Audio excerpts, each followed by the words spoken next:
Welcome to Reddit Stories Life Choices, where we look at hard decisions people make in life. Today's story is about a deep problem, a big betrayal, and a choice no one ever wants to make. Before we start this tough story, if you like hearing about real-life choices and what happens because of them, please click subscribe and turn on notifications. Your support helps us keep sharing these powerful stories. Now, let's begin. I'm 16 years old, my name is Alex, and I love my mom. She's 35 now, but when I was just 10, my world completely broke apart. That's when she had an affair. She cheated on my dad, on us, and then she left, just like that. The family I knew, the home I had, it all vanished in a blur of confusion and pain. I remember the silence, the way my dad's shoulders slumped, and the empty space she left behind. It was like a giant hole opened up in my chest. After she left, I still tried to see her. My dad, bless his adventurous soul, never stopped me. I'd visit her as often as I could, usually on weekends or during school breaks, whenever her custody agreement allowed. And when I was there, she always seemed so happy. Her eyes would light up, she'd hug me tight, and for a little while, it felt almost like before.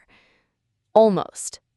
But then I'd see him, her new husband, the man she cheated with, the man who wasn't my dad, who was living in our old life, or at least the life that should have been ours.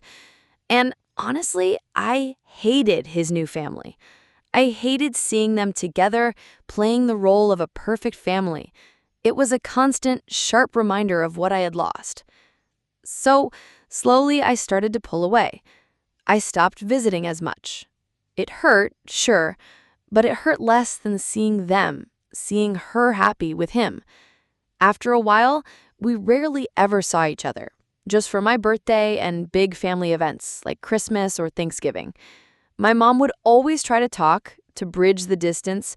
She'd say she wanted us to be close, to have that bond we once shared, but she never seemed to understand why I couldn't. I wanted nothing to do with her new husband, the man who stole my family. And because of that, I kept my distance. My silence was my boundary, a quiet protest against the life she had chosen. Then came February 20th. My dad had announced he'd be out on a business trip, not coming back until the 12th of next month, and my grandparents, bless their adventurous souls, were stuck visiting relatives in Italy. Suddenly, I truly had nowhere to go. My mom, always eager for a chance, jumped at the opportunity to have me stay with her. I knew she was excited, genuinely hoping this would be a chance for us to reconnect, to maybe fix things. But for me, it felt like a trap. And just my luck, my mom's anniversary with her new husband was on Sunday. The perfect storm of awkwardness, bitterness, and forced smiles was brewing.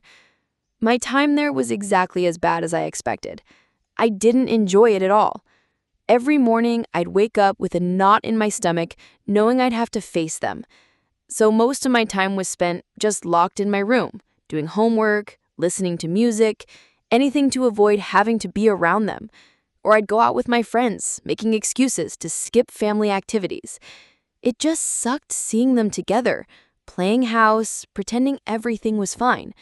It was a constant reminder of what I lost, of the family I used to have that was suddenly taken away. The morning before her anniversary day, she came to my bed.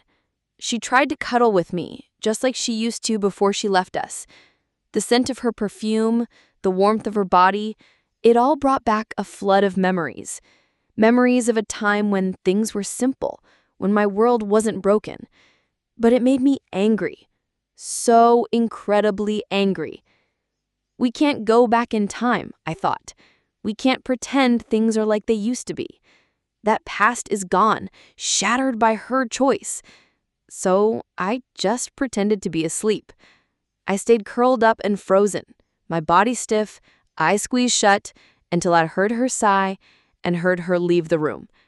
As soon as the door clicked shut, I couldn't hold it in anymore. Tears started running down my face, hot, angry tears. I felt so hurt, so snarky, and a new idea, born of that raw pain, began to form in my mind. The anniversary party was on Sunday. The house was full of laughter and fake smiles. Everyone was having fun. Everyone except me. I sat in the corner, watching my mom and her husband act all happy and perfect. Every hug, every shared glance felt like a punch to my gut. The air was thick with their supposed happiness, a happiness built on the ruins of my own childhood. I just wanted it to be over.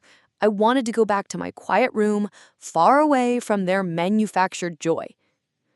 Then came the time for gifts. People started handing over beautifully wrapped presents, big boxes and small ones, all tied with ribbons. My heart was pounding. This was it, my moment. I walked over, trying to keep my face blank, trying not to show the storm raging inside me. I gave them my gift, wrapped simply. My mom took it, a polite smile on her face. She looked at the book, then at me. Her smile didn't disappear, but something flickered in her eyes. Shock, maybe? Recognition? She just said, "Thanks," her voice a little flat, and put it on the gift table with the others. The party went on for about an hour after that. Time dragged. I watched them, watched her. She didn't open the book, not then. Everything seemed normal on the surface, but I felt a strange tension in the air, like a string pulled too tight. People started leaving after a while. I went back to my room as soon as I could, closing the door behind me, trying to block out the lingering sounds of their celebration. The anger that had fueled my action slowly started to mix with a new, uncomfortable feeling. Guilt. Had I gone too far? Had I really just hurt her on her anniversary? Later that night, the silence of the house was broken by a sound that made my stomach drop. Crying. Loud crying. It was coming from my mom's room. I couldn't help myself. I crept out of my room and slowly walked closer, careful not to make a sound. I stood outside her door, listening, eavesdropping, a small, shameful part of me admitted.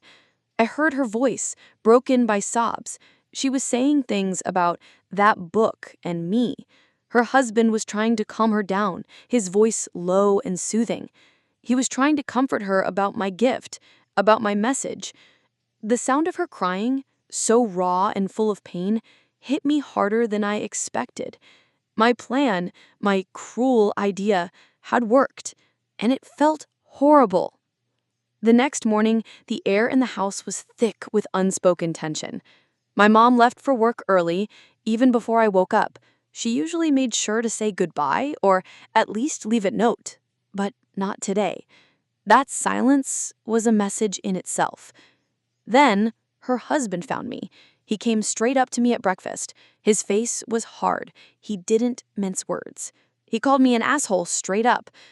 And he said other stuff, words that felt like accusations, telling me how wrong I was for what I did. He was clearly furious, defending his wife, defending their perfect life.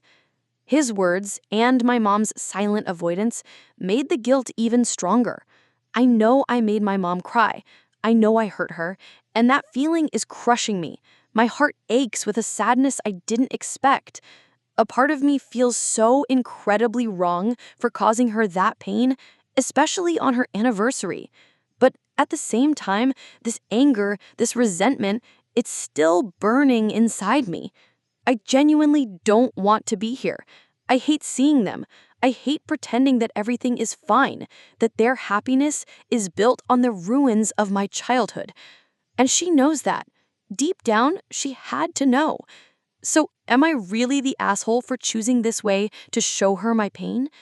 Did I cross a line by using this gift as my voice, my silent protest? Or am I just a hurt kid lashing out at the person who caused my pain, even if it meant making her cry? It's a messy, painful dilemma, and honestly, I don't know the answer. Reflective, pained, yet with a core of quiet stubbornness. The raw pain of my mom's crying still echoed in my ears. I knew I had made her cry. I knew I had hurt her, especially on her anniversary. That feeling, the crushing weight of causing pain to my own mother, was immense. It twisted my stomach into knots, making me question everything. Am I really the asshole? The question burned in my mind. A part of me felt so incredibly wrong for my actions, for acting out in such a bitter, public way. But then, the other feeling would surge up, this deep, burning anger and sadness. I genuinely did not want to be here. I hated seeing them play their perfect family roles. I hated pretending that everything is fine, that their happiness isn't built on the ruins of my childhood. And she knew that. Deep down, she had to know. People kept asking why I gave her that specific book. Why Anna Karenina? Let me be clear about my intentions, because a lot of people got it wrong. I gave my mom that book to try and get it across to her how much I hated being at her house and being around her new family. It hurt me to be there, profoundly. I didn't give her that book because I wanted a train to run over her. I absolutely do not want that to happen to my mom. My anger, my message, it was because I felt such deep sympathy for the son in the movie, the one who was abandoned. His pain felt so real to me, so much like my own. It was a cry for her to understand my hurt, not a wish for her harm. It was a desperate attempt to make her see the world from the perspective of the child she left behind. My dad has his reasons for not wanting me to go to therapy. He's always been very protective of me, especially after the divorce. He saw how much my mom's betrayal affected me, and he wanted to shield me from any more emotional pain. He thought that talking about it in therapy would just stir up old wounds, making things worse. He believes that sometimes it's better to just move forward, to not dwell on the past. He wants me to be happy, to live my own life, free from the lingering shadows of their history. I understood his intention, even if others might disagree with his method.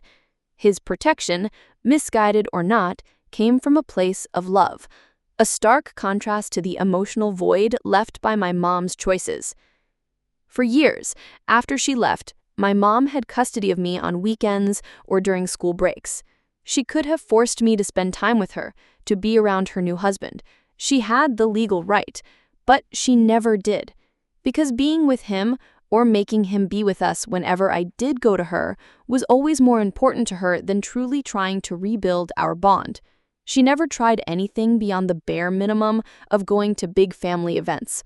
No one forced her to choose him over me, over our relationship.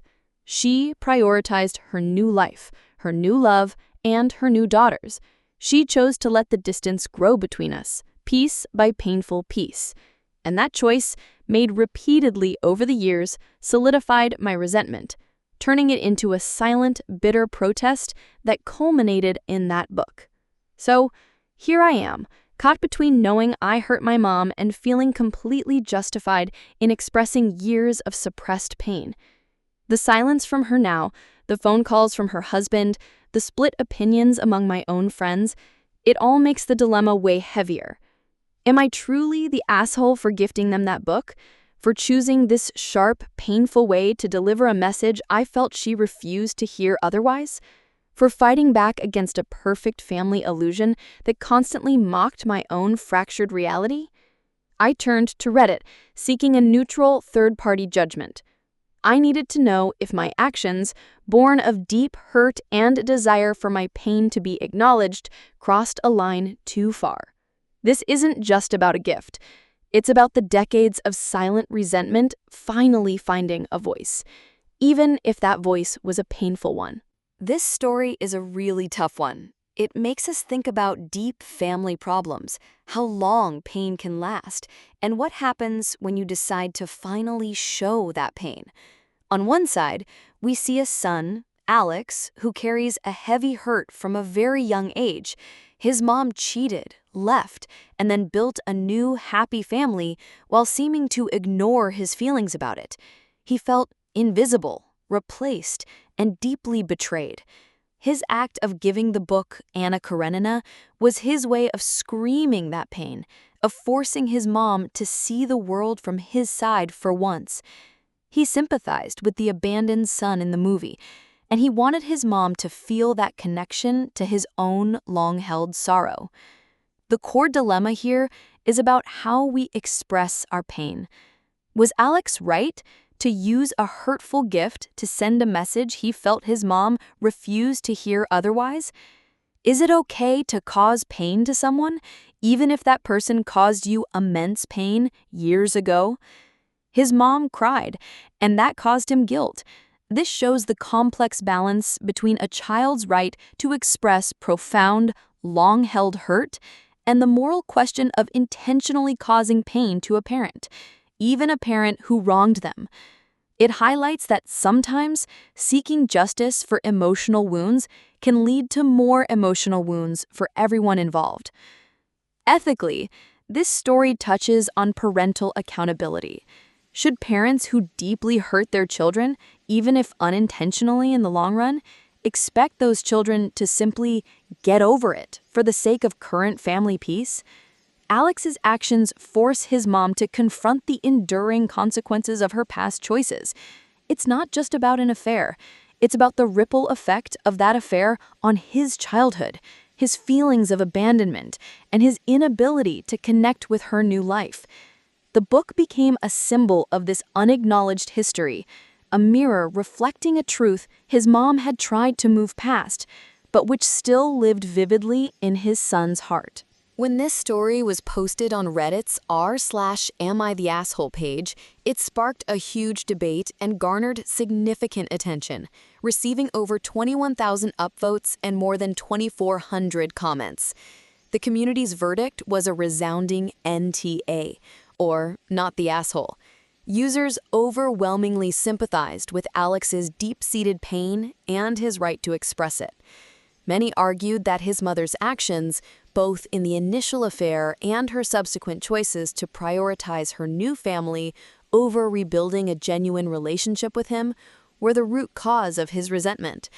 Commenters highlighted that while the gift was passive-aggressive, it was a manifestation of years of unaddressed hurt. They emphasized that a child's feelings of abandonment, especially when ignored or downplayed by a parent, don't simply disappear. The community largely agreed that Alex's mother had continuously dismissed his pain, making his drastic action a desperate attempt to be seen and understood. Many users felt she brought the consequence upon herself by failing to truly acknowledge and heal the wound she inflicted on her son. The NTA verdict was a clear affirmation of Alex's right to his feelings and his method of expressing them, given the years of unhealed trauma. This story is a poignant reminder that the choices we make, especially in relationships, have lasting ripples.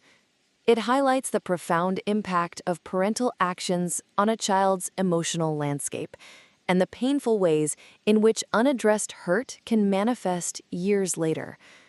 Alex's journey forces us to confront the uncomfortable truth that avoiding difficult conversations today can lead to even more painful confrontations tomorrow.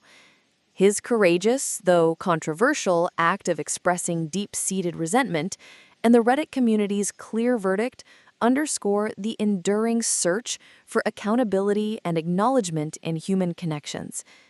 What do you think? Was Alex justified in gifting his mom, Karenina, to convey his years of pain and resentment? Or was this a hurtful act that only caused more unnecessary emotional damage? This is a truly complex life choice, with no easy answers.